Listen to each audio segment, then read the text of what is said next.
Oh, you thought Canadian politics was boring?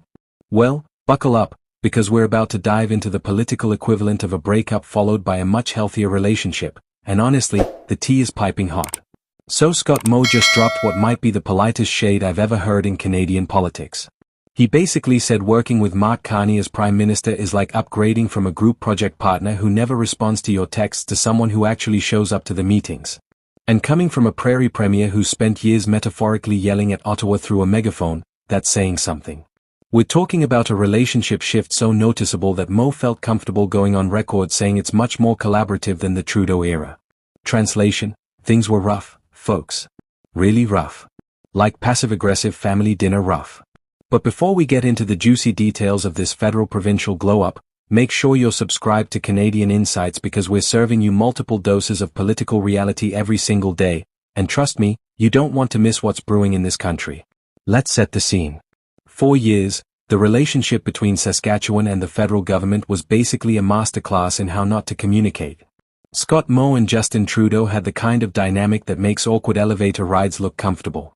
Moe's government spent what felt like an eternity pushing back against federal policies, particularly when it came to carbon taxation and environmental regulations. And look, I'm not here to take sides, but imagine trying to run a province heavily dependent on resource industries while the federal government keeps introducing policies that you feel weren't even run by you first. It's like your roommate rearranging your entire apartment while you're at work and then being surprised when you're not thrilled about it. Moe described it as unconsulted policies being imposed on industries that were actually creating jobs and wealth in Saskatchewan. Now, whether you agree with those policies or not, the frustration here is about process. It's the political equivalent of making major life decisions that affect your partner without even asking their opinion. No wonder Moe's government was constantly in fight-back mode. They weren't just disagreeing with the policies themselves, they were frustrated that nobody seemed to be asking Saskatchewan what they thought before hitting the implementation button. Carbon tax debates became the gift that kept on giving, with Saskatchewan literally taking the federal government to court over it. Environmental regulations felt like they were being written in a vacuum where prairie realities didn't exist. It was exhausting to watch, and I wasn't even involved. But here's where things get interesting. Enter Mark Carney. Now, for those of you who might not know, Carney isn't your typical politician. This guy was the governor of the Bank of Canada, then went on to lead the Bank of England, and has more economic credentials than most people have streaming service subscriptions. When he stepped into the Prime Minister's office, something shifted. And according to Moe, that shift has been significant. Carney's approach apparently involves this radical concept called collaboration. Wild, right? Actually talking to provincial leaders about issues that affect them before making sweeping decisions. Revolutionary stuff in the world of federal-provincial relations. Moe specifically noted that the challenges Canada is facing right now actually align with what Saskatchewan is dealing with. We're talking tariffs, trade wars, economic uncertainty, the kind of stuff that keeps premiers and prime ministers up at night. And here's the thing about external threats, they have this funny way of making internal squabbles seem petty.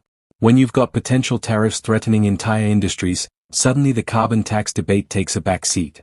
It's like when your house is on fire, you stop arguing about whose turn it was to do the dishes and grab a bucket. The tariff discussions that have been dominating headlines aren't just theoretical economic policy debates. They are real threats to jobs, to industries, to the economic foundations that provinces like Saskatchewan are built on. Oil, agriculture, manufacturing, all of it potentially in the crosshairs of trade disputes. And apparently, Carney gets it. Or at least, he's willing to pick up the phone and have the conversation. Moe described the relationship as much better than it was, which in Canadian political speak is practically a declaration of love. We don't do effusive praise up here. Much better is the equivalent of Americans saying something is absolutely incredible and the best thing ever. The fact that Moe is willing to publicly say things have improved tells you just how bad they must have been before. This isn't just about liking someone more or finding them easier to talk to over coffee. It's about fundamental changes in how federal and provincial governments are approaching shared challenges. It's about whether Saskatchewan feels like it has a seat at the table or if it's just being told what's for dinner after the menu's already been printed. Here's what makes this particularly fascinating. Scott Moe isn't exactly known for showering federal leaders with compliments. This is a premier who built part of his political brand on standing up to Ottawa, on fighting for provincial autonomy, on making sure Saskatchewan's voice wasn't drowned out by central Canada. So when he says things are more collaborative, that someone is working better with the provinces, you know something genuine has shifted. It's not political theater. It's not strategic positioning for the next election. It's a recognition that the dynamic has fundamentally changed. And honestly, whether you're Team Carney or Team Trudeau or Team anyone else, you have to acknowledge that federal-provincial relations in Canada have historically been messy. We're a federation of provinces with distinct interests, economies, and priorities trying to function as one country. It's complicated. The Saskatchewan situation is particularly interesting because the province's economy is heavily resource-based. Oil, gas, potash, agriculture, these aren't just industries, they're the backbone of the provincial economy. So when federal environmental policies feel like they're targeting those sectors, it creates genuine tension. It's not just political posturing. It's about people's jobs, community survival, the province's fiscal capacity to provide services. Moe pointed out that these industries were creating jobs and wealth, and from his perspective, they were being targeted by policies that didn't take Saskatchewan's reality into account. Whether you think those environmental policies were necessary or not, you can understand the frustration. It's like being told to stop doing the thing that pays your bills without being offered a viable alternative. But with Carney, Moe seems to feel like there's actual dialogue happening. Like Saskatchewan's concerns are being heard, not just noted and filed away. The collaborative approach apparently means that when tariff threats emerge, there's coordination. When trade challenges arise, there's consultation. It's governance that involves actually governing together rather than imposing from the top down. And Moe says Saskatchewan is in a better position now than it was a year ago. That's significant. A year ago, we were still in the Trudeau era, still dealing with those tensions, still watching provinces and the federal government clash over policy after policy. Now, with Carney at the helm, Moe feels optimistic. Or at least, more optimistic than before. Of course, it's worth noting that Carney is still relatively new to the job. The honeymoon period is real in politics. It's easier to collaborate when you're fresh, when you haven't yet accumulated all the baggage and grudges that come with years in office. Trudeau's relationship with provinces deteriorated over time, worn down by repeated conflicts and accumulated frustrations. Whether Carney can maintain this collaborative approach long-term remains to be seen. But for now, the contrast is striking. And it tells us something important about leadership styles. Trudeau's approach, whatever you think of his policies, often came across as top-down. This is what's right, this is what we're doing, provinces need to get on board. Carney's approach, at least so far, seems more consultative. What do you think? What are you dealing with? How can we address this together?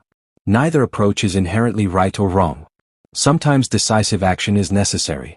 Sometimes collaboration leads to watered-down compromises that don't actually solve problems. But in a federation like Canada, where provincial buy-in can make or break federal initiatives, the collaborative approach has real advantages. It builds goodwill. It creates partnerships rather than adversaries. It means that when tough decisions need to be made, you've got allies rather than opponents. And let's be real, Canada needs that unity right now. With economic uncertainty, trade challenges, and external pressures mounting, we can't afford to be fighting amongst ourselves. Whether it's tariffs threatening our industries or shifts in global trade patterns affecting our economy, we need federal and provincial governments working together, not against each other. Moe's comments suggest that shift is happening. That the collaborative approach is real and making a difference. Saskatchewan feels heard. They feel like they're part of the conversation. And that matters. It matters for policy outcomes, for economic strategy, for the basic functioning of our federation. This isn't just insider political baseball. It's about whether Canada can effectively respond to challenges or whether we'll be paralyzed by internal conflicts while the world moves on without us.